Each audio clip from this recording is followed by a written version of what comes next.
So I want to share a little story here. So I'm going to date myself. Time frame's early 80s. I'm going to talk about my first manager and my second manager. My first manager, I was up in Washington State.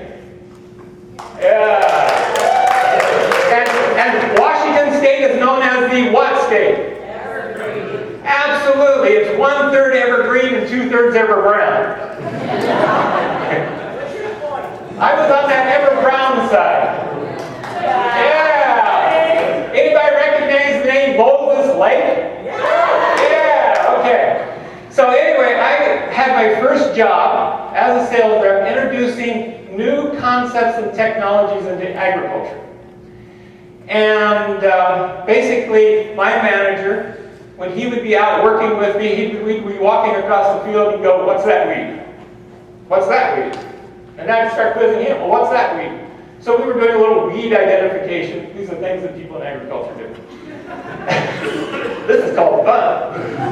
And he would also sort of catch me in those moments when I was out talking to a farmer. And one of the ones that I can remember the most is one day I was out digging up a wheat plant, and I was on my knees holding the wheat plant like this for a customer. And he snaps a picture. And I thought that was pretty complimentary. That sometime I saw it in a meeting of about 200, 300 people. I go, "Oh, okay." So he was also incredibly visual, is my perception. I can remember after being in the territory for about a year and a half, and I was having pretty good success, he asked me, what do you think this territory is going to do next year? And I gave him this outrageous number. And he goes, he didn't say a thing, but I started watching it through my peripheral vision, saw him sort of move, and it was a huge number. And all he said to me was, "How are you going to do it?" So I really aligned with this person. I was in sync with this person. The person is still a role model for me. Because I think he was also highly visual, very kinesthetic, a little bit of auditory, and a big picture global person. My second manager, I moved into a marketing position. And in that marketing position, we took care of marketing kinds of things for a completely different division. I didn't have any background knowledge in terms of the business. So early in first month or something, I said to the manager, "What's the possibilities of me going out and riding with some sales reps?" And his response was, "People in your position do not travel, learn it over the phone." Well, what's that an indication of? Auditory.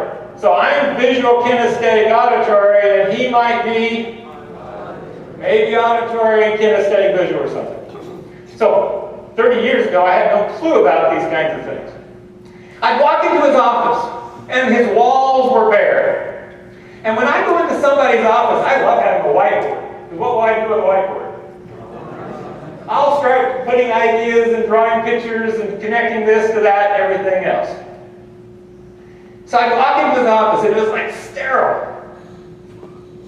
And I would sit down in the chair. And he always basically said to us, "I want completed staff work." Well, what the heck does that mean? So I'd be sitting in his office on a chair. And I'd be giving him this idea, this thought, and so on and so forth. And his head would start tilting. And when this ear hit his shoulder, time was up. He'd had enough of my ideas by that point in time. So here I am, a visual, watching this head tilt like this. What do you think that did for my self-confidence? Didn't help me. Didn't help me at all. I can remember the one attaboy that I got from this person. In a year and a half, I did something faster than he thought about it. That was my one attaboy.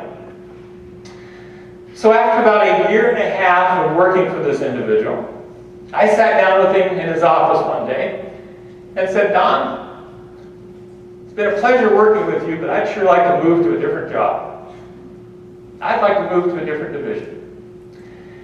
Almost 30 years later, I can remember his response. I don't pass trash.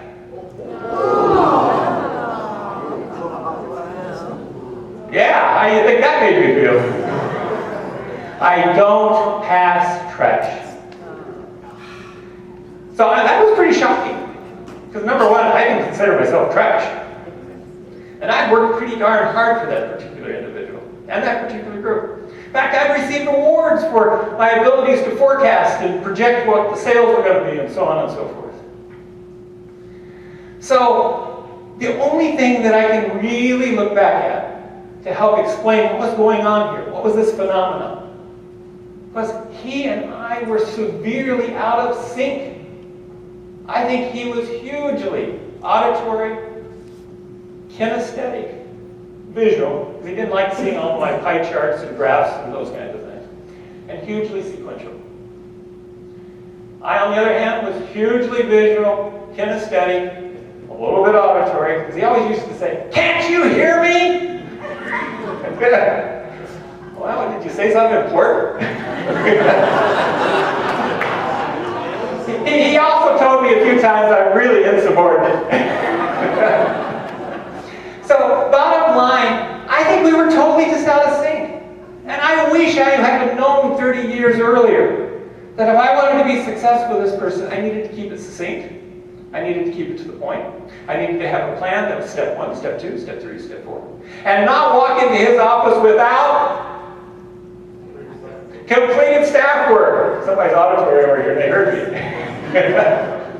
So anyway, this is where I sort of say, there is real meaning behind simply how we're wired as a human being to learn and to think.